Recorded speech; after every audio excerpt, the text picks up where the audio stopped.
नमस्कार दोस्तों, पाथफाइंडर पर आप सभी का स्वागत है। मेरा नाम निधि है। दोस्तों, आज हम बात करने वाले हैं मालदीव्स की मोल्डेवियन डेमोक्रेटिक पार्टी एमडीपी द्वारा लॉन्च किए गए प्रो इंडिया कैंपेन के बारे में सोशल मीडिया पर। इस तरह के कैंपेन की आवश्यकता क्यों पड़ी, किसके विरोध में कैंपेन लाया जा रहा है, रीजंस क्या हैं और जस्टिफिकेशंस या कारण क्या दिए गए हैं मालदीव्स के द्वारा इस कैंपेन के, इन्हीं के बारे में विस्तार से बात करेंगे आज के सेशन में। सो एमडीपी ने इनिशिएट किया एक social media campaign in favour of India. Bharat के फेवर में ये कैंपेन स्टार्ट किया गया in bid to counter the India out campaign. Maldives में ऑलरेडी पिछले कई सालों से इंडिया आउट कैंपेन के नाम से कैंपेन चल रहा था, जो भारत के जो मिलिट्री पर्सनल्स हैं या जो एम्बेसडर्स हैं उनके विरुद्ध ये कैंपेन जोर शोर से चलाया जा रहा था, जिसके बारे में बात करेंगे। तो जो अब नया कैंपेन लॉन्च किया गया है in the favour of India, उसको कहा जा रहा है बाकिनुए। ये एक तरह से is a call to action to not break ties with India, क्योंकि इंडिया आउट के द्वारा भारत के साथ संबंधों को तोड़ने की या एक एंटी इंडिया सेंटीमेंट डेवलप करने की कोशिश की जा रही थी। अगर हम लोकेशन की बात करें तो मालदीव्स और भारत मैरीटाइम बॉर्डर शेयर करते हैं। ना केवल हम मैरीटाइम बॉर्डर शेयर करते हैं बल्कि कमर्शियल, सिक्योरिटी, स्ट्रैटेजिक बहुत सारे रिलेशंस भारत और मालदीव्स आपस में शेयर करते हैं। बायलैटरल रिलेशन शेयर करते हैं, डिप्लोमेटिक संबंध है भारत और मालदीव्स के, जो कि काफी दशकों पुराने हैं, काफी पुराने ये संबंध है। ये अलग बात है कि बीच में 2013 से 18 के बीच में थोड़ा सा ये जो रिलेशन है उनमें खटास आई थी, बिकॉज इट वाज यामीन अब्दुल्ला यामीन्स की ये इनकी सरकार थी इस समय, जो कि थोड़े से, या अब मैं कहूंगी प्रो चाइनीज व्यक्ति रहे, प्रो चाइना थे, तो वो थोड़ा भारत से अलग उन्होंने करने का प्रयास भी किया और इन्हीं की लीडरशिप में ये इंडिया आउट कैंपेन भी चला। ठीक है, इसी के बारे में विस्तार से आज हम बात करेंगे। बिफोर मूविंग फॉरवर्ड, ये मेरा छोटा सा इंट्रोडक्शन है दोस्तों। ये टेलीग्राम चैनल जहां पर आप मुझसे जुड़ सकते हैं। मेरी स्पेशल क्लास प्लस कोर्सेज के लिए आपको एनरोल करना होगा with the code NDLive10। Unbox is back, जिसमें आपको 6 महीने का एक्सटेंशन मिलता है 1 ईयर के सब्सक्रिप्शन पर। आपको कोड यूज करना है NDLive10। ये केवल 13 से 15 जून तक के लिए है दोस्तों। Why Unacademy? Unacademy gives you widest range of benefits along with the result that you see. Gamified live scholarship test, combat, जो हर संडे होता है सुबह 11 बजे, 19 तारीख को ये होने वाला है। एनरोल करना है आपको with the code NDLive10। Description box में सारी डिटेल्स दी हुई है। चलिए, before we understand about this pro India campaign, समझ लेते हैं बैकग्राउंड। इंडिया आउट के को कॉम्बैट करने के लिए, इंडिया आउट के काउंटर में ये प्रो इंडिया लाया गया है। इंडिया आउट कैंपेन की शुरुआत कहां से हुई? तो भारत और मालदीव का, जैसे कि मैंने आपको बताया कि डिप्लोमेटिक संबंध जो है वो दशकों पुराने हैं। Since the time Maldives became independent या उसकी इंडिपेंडेंस को रिकॉग्नाइज किया गया, भारत उनमें से एक पहले राज्यों में से था, पहले देशों में से था 1965 में। तब से ही भारत और मालदीव से संबंध काफी अच्छे रहे हैं, बेहतर रहे हैं। इसी ह्यूमैनिटेरियन ग्राउंड पे या फिर फ्रेंडली जेस्चर के द्वारा हमने 2 ध्रुव एडवांस लाइट हेलीकॉप्टर्स ALF को मालदीव्स को दिया इन 2010 एंड 15। तब से ये कंट्रोवर्सी शुरू हुई। ये दोनों जो हेलीकॉप्टर्स थे, इनका उद्देश्य क्या था, क्यों दिए गए थे? They were used for ocean search and rescue operation. जितने भी ओशन सर्च रेस्क्यू ऑपरेशन होते हैं उसके लिए, because we know Maldives is what, it's a group of islands, archipelago, है ना। तो ऐसे ऑपरेशंस के लिए, मैरीटाइम वेदर सर्विलेंस के लिए और एयरलिफ्टिंग के लिए for the patience between islands. So we can see the intent of these helicopters was humanitarian or we can say friendly gesture from India to Maldives. जिसके लिए अब ऑब्वियसली अगर हम यहाँ से अपनी कोई मशीनरी भेज रहे हैं तो हमें कोई ट्रेनिंग स्टाफ भी भेजना पड़ेगा, जिसके लिए इंडियन ऑफिसर्स को जाना पड़ा Maldives to train the Maldives national defence force. ठीक है, under whose command these helicopters operate.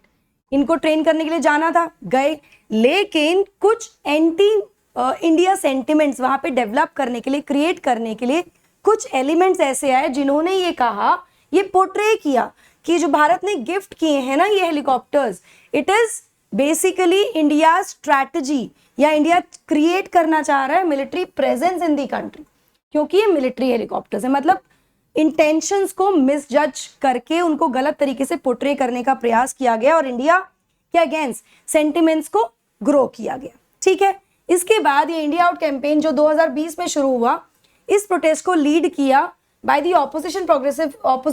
Progressive party of Maldives, जिसमें मैंने आपको बताया था अब्दुल्ला यामीन इसके लीडर हैं, एंड पीपल्स नेशनल कांग्रेस, इन दोनों के सहयोग से एक बहुत बड़ा एक कैंपेन इरप्ट हुआ इन द कैपिटल माले, मालदीव की कैपिटल में। और सोशल मीडिया पे भी भारत के विरुद्ध कैंपेन्स चले, स्पेशली इंडियन मिलिट्री पर्सन्स की प्रेजेंस को लेकर उनके विरुद्ध ये कैंपेन चलाए गए मालदीवियन सॉइल में, जिसके लिए बहुत सारे कंट्रोल मेजर्स मैं कहूंगी from the present government and the president वो भी किया गया है।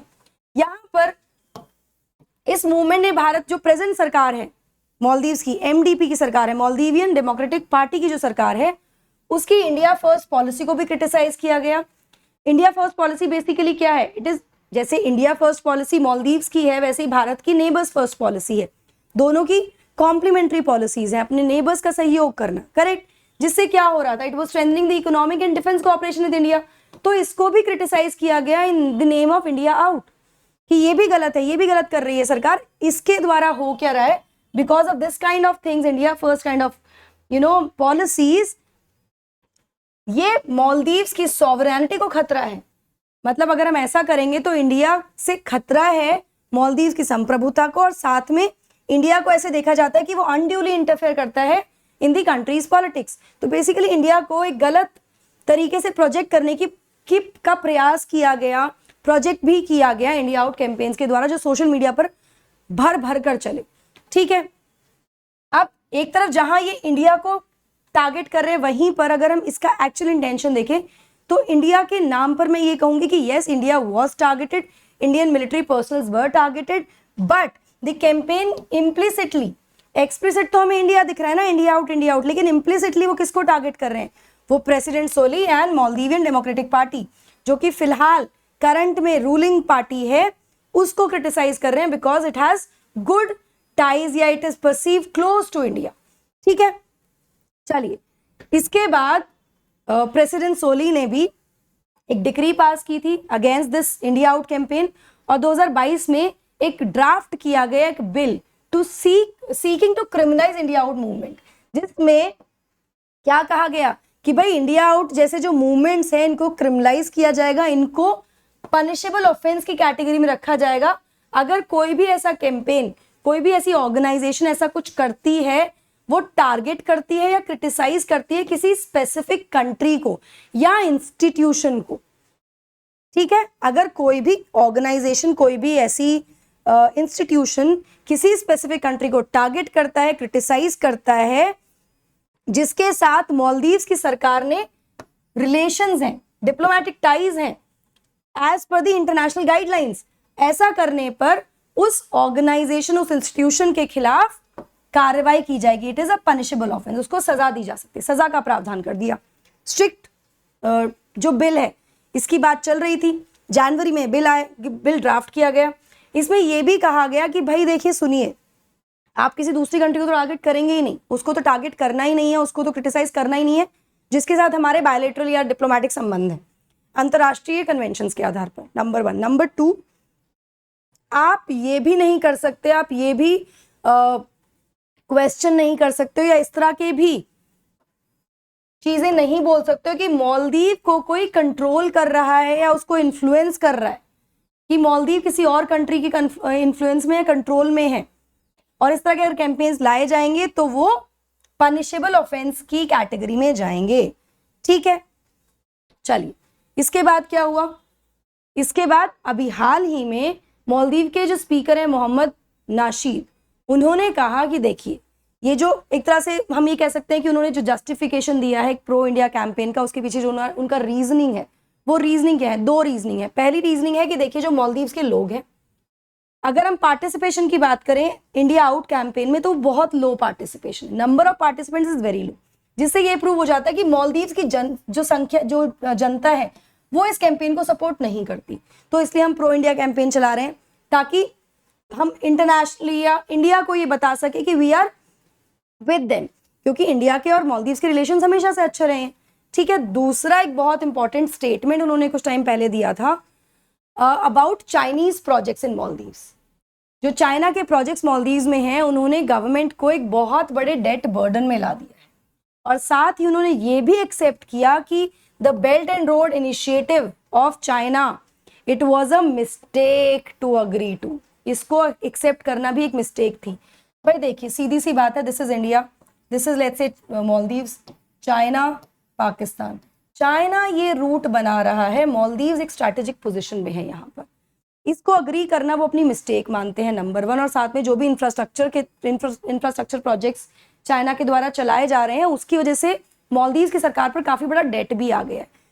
तो यहाँ पर जो प्रेजेंट सरकार है वो यहाँ पर हमें प्रो इंडिया दिख रही है।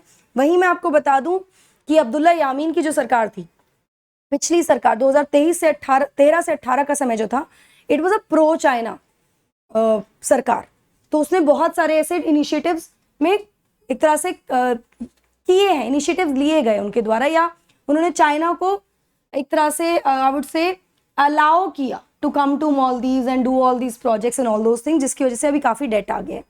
यहाँ पर एक बहुत इंपॉर्टेंट जो इंफ्रास्ट्रक्चर प्रोजेक्ट्स हैं वो फंड किए हैं चाइना ने, जिसमें एक $200 मिलियन का 2.1 किलोमीटर का ब्रिज भी है। अब ब्रिज भारत भी बना रहा है मालदीव्स में और इंडिया भी मतलब चाइना भी बना रहा है, connecting the 2 archipelago main islands, 2 islands को ये कनेक्ट करने वाला ब्रिज भी बनाया जा रहा है चाइना के द्वारा। तो चाइना भी अपनी प्रेजेंस दिखा रहा है और भारत की तो प्रेजेंस है ही, या हम तो वहां पर मतलब हमारे तो स्ट्रैटेजिक रिलेशंस काफी अच्छे रहे ही हैं।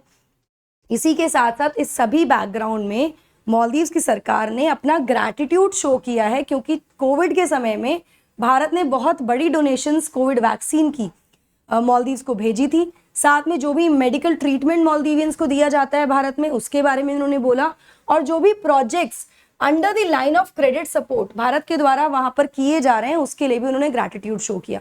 तो हम ये कह सकते हैं कि इस कैंपेन के द्वारा they are trying to justify, they are trying to improve the relationships, number 1। Number 2, ये एक तरह से उनकी तरफ से क्लैरिफिकेशंस हैं। ये जो सजेशन, ये जो बातें की जा रही हैं कि हम चाइना के साथ जो किया वो गलती हो गई और हम आपने जो हमारे साथ किया वो ग्रैटिट्यूड, उसके लिए हम शो कर रहे हैं, we are grateful to that and all those things. Basically I think they are agreeing and admitting कि कुछ पीछे कुछ प्रॉब्लम जो खटास थी उसको खत्म करने का यहाँ पे प्रयास मैं कह सकती हूँ। अगर हम एक ओवरऑल रिलेशन को एक ओवरव्यू देखें तो इंडिया और मालदीव्स के जो रिलेशंस हैं वो हमेशा से बहुत क्लोज रहे हैं, ठीक है। India was among the first to recognize Maldives after its independence in 1965 और डिप्लोमेटिक रिलेशन एस्टैब्लिश किए थे इंडिया ने इस कंट्री के साथ। अगर हम दोनों के आपस के कॉमन चीजों की बात करें तो we share ethnic, linguistic, cultural, religious and commercial links deep in antiquity, और हम मतलब काफी क्लोज, कॉर्डियल और मल्टी डायमेंशनल रिलेशन शेयर करते हैं। जैसा कि मैंने आपसे शेयर भी किया था, टूरिज्म हो, सिक्योरिटी हो, डिफेंस के लिए हो, या फिर इकोनॉमिक रिलेशंस हो, ऐसे बहुत सारे संबंध, बहुत ही बेहतर संबंध हम लोग शेयर करते हैं आपस में। लेकिन ये जो रिलेशंस रहे हमेशा से वार्म रहे, लेकिन अब्दुल्ला यामीन की सरकार के समय 2013 से 18 में रिलेशंस में खटास आई, दे ब्रोक डाउन, जिसके बाद 2015 में नरेंद्र मोदी ने अपनी यात्रा भी स्थगित कर दी थी। वो मालदीव जाने वाले थे, उन्होंने उसको सस्पेंड कर दिया था, मना कर दिया था कि नहीं मैं नहीं जाऊंगा अभी। बाद में ही इज विजिटेड मालदीव्स, ठीक है। बट इस समय this was a kind of the negative time, या कुछ ब्रेकेज या ब्रोक डाउन वाला टाइम था बिटवीन द रिलेशंस। क्यों? रीजन क्या था? रीजन ये था कि भाई आफ्टर पाकिस्तान चाइना के साथ एफटीए साइन करने वाला सेकंड साउथ एशियन कंट्री बन गया था मालदीव्स। तो मतलब आप विरुद्ध जा रहे हो हमारे, एक तरह से ये वाली इंटेंट थी, जिसके बाद 2015 में मोदी जी नहीं गए थे। India has become a core election issue in Maldives which goes to poll next year। अब 2014 में 23 में, नॉट 14, 23 में इलेक्शंस होने हैं मालदीव्स में। अब फिलहाल जो स्थिति है वो ऐसा लग रहा है कि भारत के साथ संबंध, या भारत का जो रिलेशन है, या भारत एक तरह से मेन कोर इलेक्शन का मुद्दा बन गया है इन दी मालदीव्स, क्योंकि जो फिलहाल की रूलिंग पार्टी है उसने सॉलिडारिटी दिखाने की बात की है भारत के साथ, जैसे कि उसने एग्जांपल्स भी दिए।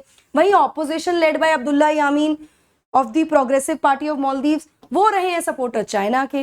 तो अब ये देखना होगा दोस्तों कि इलेक्शंस के बाद कौन सी पार्टी आती है और भारत मालदीव्स के संबंधों पर उसका क्या प्रभाव पड़ता है, क्योंकि Abdulla Yameen, as I told you, he was the one who initiated India out campaign. तो लेट्स सी मालदीव्स में जब इलेक्शंस होंगे उसके बाद क्या होगा।